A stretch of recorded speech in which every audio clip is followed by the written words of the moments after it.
దానికి DNA test అంటారు, అది చేస్తారు. డిఎన్ఏ అంటే డిఆక్సీ రైబో న్యూక్లిక్ ఆమ్లం అని అర్థం. It's a genetical code. గోత్రం అంటే ఏం లేదు, జెనెటికల్ కోడ్. దాన్ని ఋషులు పూర్వము సైన్స్ లాంగ్వేజ్ కాకుండా గోత్రము అనే పేరుతో చెప్పడం జరిగింది.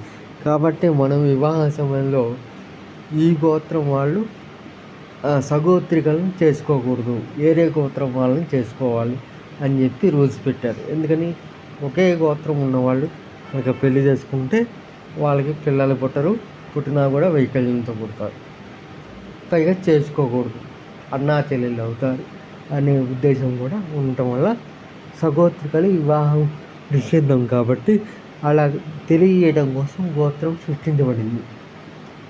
ముందే చెప్పినట్టుగా గోత్రం అంటే ఇట్స్ ఎ జెనెటికల్ కోడ్.